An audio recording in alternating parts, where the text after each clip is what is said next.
ready? It's the Roundtable with me, Robert Bannon. Hey everybody, welcome to the Roundtable. If you're watching us on YouTube, hey, and if you're watching us on the Broadway Podcast Network, thanks for joining us. We're so excited to talk to artists about art. I have had such a great time with the Broadway Podcast Network this month, and I'm so honored to be here. And sometimes we have the best of Broadway that stops by. Over the summer, I got the chance to be at NJPAC and be a teaching artist for the musical theater program, and I taught acting the song. Little did I know that there was a superstar amongst us, and I had the chance to see our next guest on the boards in The Lion King as young Nala, and a whole bunch of other, an elephant, and I don't know, she does it all. Ladies and gentlemen, Jillian Platero is here! Hi! It's so good to talk to you. So nice to talk to you too. I miss you. We had fun this summer. Yes, I did. I had a lot of fun. I'll definitely be going back. Jillian, everyone, if you want more information, that's njpac.org if you want to come join the party with us. But Jillian, you gave every day 500% in Newark at NJPAC. Then you would take the train with your mother across New York City and then do a show at night. Yeah. And you have that energy. I was exhausted. It is exhausting, but you know, when you're on Broadway, you don't really get tired. Like, you're kind of just used to it. I don't really get tired. No, it's nice to be young and to be able to jump up and do the show every day. But I'm sure I got to see the show here. For people watching us, I got to see the show here. We have pictures of Jillian that is on. Here's us on stage after seeing her performance, and here is the curtain call of the show. If you're, watch us on YouTube if you want to see these pictures and videos. I mean, you're there all the time backstage amongst all these Broadway performers. You hear the audience rustling as they come in. You go to the back of the house to make the greatest entrance on Broadway. You must get excited still, no matter how many times you do it. Yes, no matter how many times I'll be excited to sign playbills, meet new people especially, and just, do my thing on stage, my happy place. It is your happy place. And is there ever fear? Do you ever get anxious? I used to get fear, in the beginning, but, after just doing it every single day, it kind of turns into excitement and joy. Yeah, and it's a job. At the end of the day, you have to show up. At the end of the day. You have a time to be there. You sign yourself in, you get yourself ready, and it's showing responsibility, I'm sure. You have been performing. Your mom told me that you've been performing in pageants and wanting to sing literally since you were like an inch tall. When did the bug hit you? When did you realize, I want to sing and dance? I realized that when I was 6 years old, when I saw my first Broadway show, and I saw Frozen, and I saw young Elsa and young Anna, and I was like, wait, they're like the same age as me, and if they can do it, that means I can. So I kept on going to make my dream and become on Broadway, and I'm so glad I was able to do it at this young and make my big break.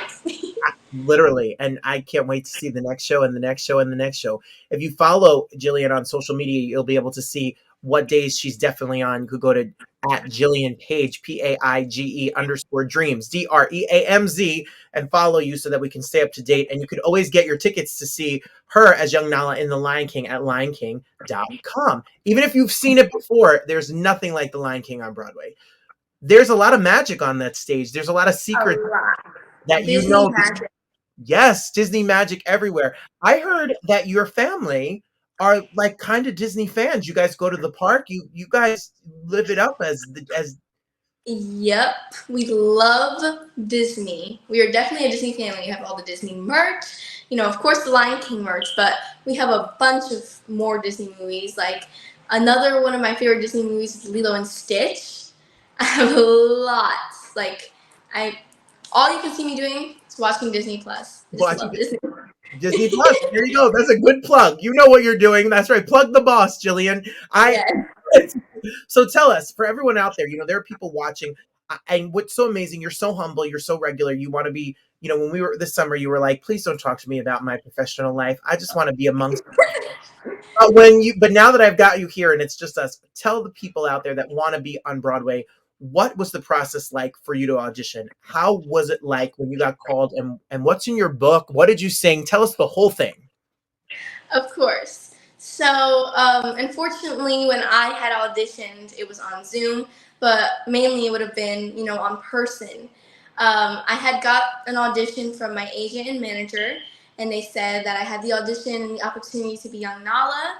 And, the audition material was to sing a piece of I Just Can't Wait to Be King and Simba Invites Nala scene. And I just did two of those, and then I did a Linus chant dance.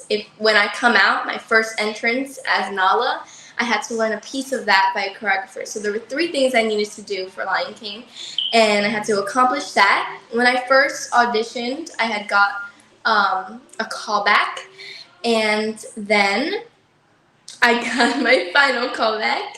My final callback was on Zoom, and that was when they were going to, determine if I was going to be getting this part. They said it was going to be, taking a day, and I was like, a day?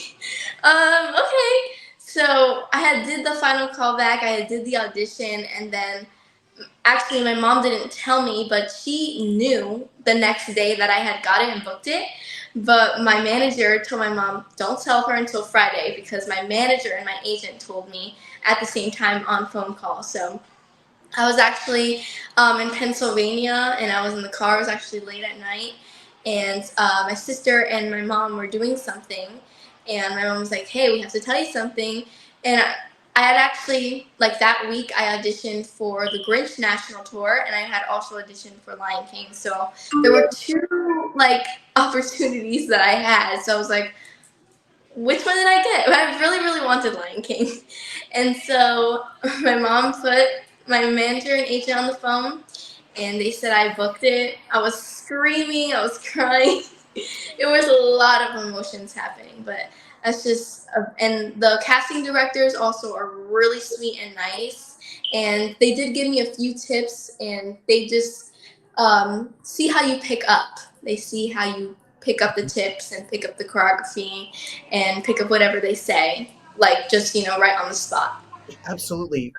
That's such good advice that you just said, because sometimes you go into an audition, tell me if I'm wrong, and they'll give you a note. They'll give you an adjustment. They want you to do something different and to see if you listen. And you have to be, as an actor, a good listener, Of especially in course. a professional space. So what was it like when you met with the company and the crew that is there at the Lion King? And how did you handle yourself in this grown environment at your age? What did your parents say to you to get you ready to go? Yes. Well, we had a long conversation. We said, hey, they might be tough, they might be sweet, but all you have to do is stand up, and you have to stand your ground and be confident. And no matter what audition you go to, that's for everyone watching here, you should stay confident no matter what they say, because I feel like if they say something, that maybe will hurt you or something, you maybe will get hurt, but I would say to take that, hurtful, whatever in that audition, take it to the next one and be motivated by that one and apply it to get another booking. That's exactly right. So what is it like to audition? I know that when I was talking to your mom, you get self-tapes, you get asked to audition for things. And how do you deal with doing all the work, learning the material, putting it on tape, and then the sad part when you don't book a gig? How do you deal with the rejection of show business? Well, rejection is a huge part of, show business in the industry, and you kind of just have to learn how to, just keep on going.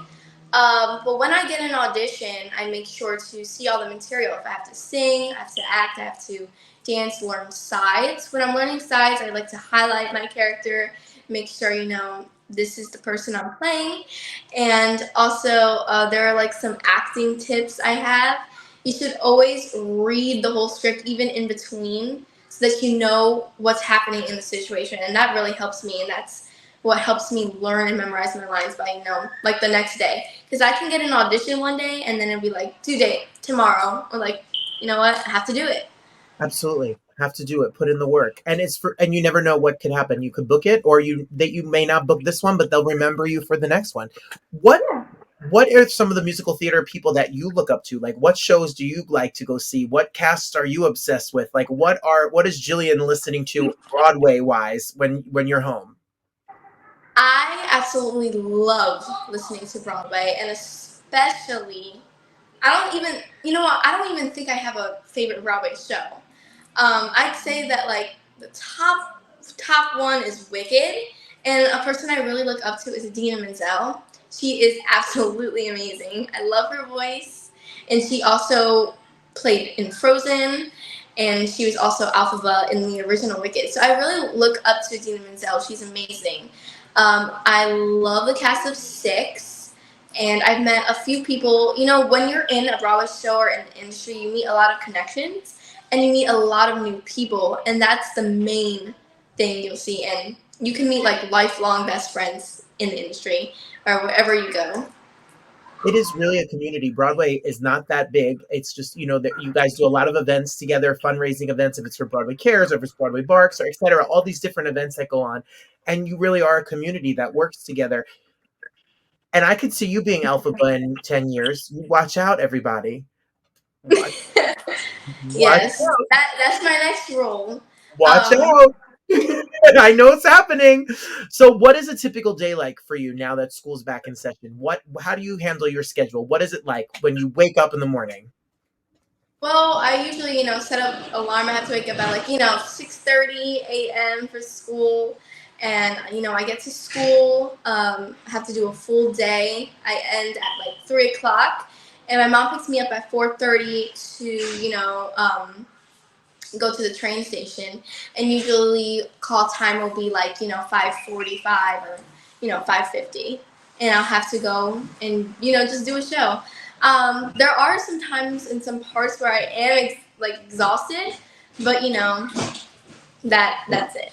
That's I get it. That's the game. So you do go to school. You do Disney does have a tutoring system there for you. But you are in a regular school during Yeah, I am. yes. And when you're in school for the regular day, does the teachers, do the other students know that you have a gig at night? Yes. Yeah, they do. I mean, they treat me, normal. I'm just a normal kid trying to get to school, trying to do my day. Of course, they find it like so cool, even the teachers, and they talk about it to me like, "Hey, can I get your performance schedule? Because I want to go see you."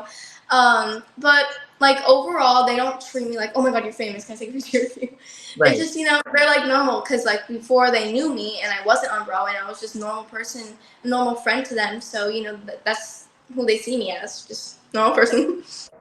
I'll tell you, it was so much fun to see you because I got to sit on the side on the aisle where you walk down as a baby elephant and you walk right past and you're singing and your hair is done and your makeup is done and you're in these iconic costumes on this iconic stage. And to see you be able to live your life up there amongst all of these Broadway performers in one of the most iconic Broadway shows of all time, literally changed the face of Broadway. Gave me such joy. And then to go see your dressing room and see what your routine is like, it was so much fun, Jillian. Yes, it really was. I mean, I honestly, to this day, I still can't believe that I perform for thousands of people every single night. I still can't believe I made it. Still can't believe I've You're accomplished there. You it. did it. Yes. Broadway, cross it off the list. How do you keep yourself healthy? What do you do to keep yourself physically healthy and mentally healthy? Like, do you take downtime? Do you like to listen to music, go for a walk? I don't know. What is your thing to be like, I need a minute and this is for me? Well, to organize myself because I have a crazy schedule. I always bring my planner with me, check out or do a to-do list. If I really need to wind down, like even backstage when I'm not performing, I like to just listen to some lo-fi music or meditation music and, read a book, and that's really all I do. Like just read a book backstage. It's really meditating and really nice just knowing that you have a crazy schedule and it's really easy to just be able to do that. I love that. I think that's really good advice for everyone to take a moment and just to be. Now, in case you don't know what she's talking about, because of the labor laws and being a child, you don't do all 8 shows. So how does that work? So basically, we'll get a performance schedule, and the reason why people ask me for my performance schedule is because, they want to see me. There are 4 cups. There will be 2 Nalas and 2 Simbas. There will be 1 Nala performing one night, and I still have to go to that night because it's live, and it's live Broadway. So if anything happens to that Nala performing, I will have to go on, and I'll just be backstage, so they'll be able to, quick change me into my hair, to my makeup and costume. It'll be chaos. We hope that doesn't happen ever, but it actually does. So, and it's happened a few times when I was in my run. So, yeah, I mean, it happens. So if you're sick and you call out the show, the other Nala is the alternates. They're the standby. So you're Yeah, on, they're the option. and you're on. It's not just like an understudy or a swing. You're ready to go, and you go on at a set schedule. Yeah. Yep, and I'll still just, have to do it. I have to be, professional and just, okay, a lot is happening right now, but, I have to still go on. I have to still do what I have to do. Absolutely. Yeah, yes, you do. And she was in the show, and she was coming in during the day, learning pieces with us, missing days because of the schedule. On Wednesday, she wasn't with us, and still picking up choreography and music and doing it all. So you just have that instinct where you can just pick stuff up quick. And I wish I Yeah, I've gotten that a lot of times where I can pick up choreography and dances really quick. I'd say that I pick up dance really quickly. I'm really good at doing that. So what's the ultimate goal? What's the dream? Like what are we looking for? What are we getting? What are we going for? Well, I've already accomplished my dream, which is Broadway. But Broadway, when you get too tall, when you get to that certain age, it stops. And I'm getting to that certain age and getting to that, height difference. So I'd say that my dream place is TV. Movies, shows, California. I would love to move to California one day, like LA, because that's where the movie industry is. And I've already done the Broadway industry, and it would be so cool to be able to be on TV. And that's my next goal, like being on TV. Any type of TV show, a Disney show, that is my dream. And I've already told everyone that I'd love to be in California. And don't you worry. It's all going to happen. It's all going to happen for you. You're so determined and so talented. What is your last question? What is your advice for people out there who want to get into this business, no matter what age, especially parents or children that want to get involved as a family? Is there anything you can give them to keep their head together and grounded and to keep going? Well, one thing I'd say is that you can do this at whatever age. No matter what, it doesn't matter if you're 40 years old or 5 years old. You can get there, you can be big. All I'd say is to keep on working hard, because putting in all the work makes you accomplish your dream. Keep on following your dreams, keep on saying, yes, I can do this. Be positive. Don't bring yourself down. And like I said before, stay confident. Isn't she a star, everyone? Star! Look at this star! Come on. When she said 40, I felt the shade. I felt shade right to me, Jillian. 40. Oh, Oh, no shade, no shade. no shade, no shade. I know. I know that you're a house full. You have your mom and dad. You're what? 4 girls? So one of my sisters already live in an apartment. One just went to college, so there's a lot of things. But both are in college. One is they're all older than me. I'm the youngest one, so kind of just at home. There's not all of us there anymore, but we're going our separate ways and moving on and getting older, which is sad. But Poor dad. Your dad is surrounded by the ladies. That's it. He's yeah, all the ladies. Well, you have the he's most. always been surrounded by the ladies. That's it. That's it. That's all he's been. That's all he knows. You have the most sweet family. Your mom. Shout out to your mom. She goes with her every night. She waits for her. She takes care of Yeah. things for her. And Shout out to my mom. Shout out to my mom, my whole family, my friends, all the supportive people in my life. Because honestly, without my mom or my dad, I wouldn't, be here. She's the one who got me an agent, got me a manager. She's the one who takes me on the train. She's the one who takes me and has to sit there during my whole entire show, pick me up, and then she has to go to work the next day and do a full-time day. So I really appreciate her, and especially my dad for being so supportive, and my sisters. so beautiful. I love your family, and I love this journey. I can't wait for all of the work that's to come after this. You've only just begun, Jillian. I'm so proud of you and excited. And thank you for taking such good care of us when we came to see you. If you need to take somebody, especially this holiday season, you have at least until the end of this year to see Jillian, at least see Jillian. So you got to get your tickets. So go to lionking.com. It makes a good Christmas gift, Halloween gift, Thanksgiving break, where take the And my family. show dates are on my Instagram, and I post them every single month, so you can see me whenever. Jillian Paige _dreams on Instagram, so you can see the whole calendar of the days you can see Jillian. Jillian, congratulations. Send love to your house for me, please. You know, Of course. my show is your show. Anytime you want to come talk about it, just we're here. We're ready. One day I'm gonna get Adina Menzel on this show and I'm gonna make you interview her. Yes. We're putting it in Yes. Come on. Yes. Congratulations. I'm so proud of you. Thank you.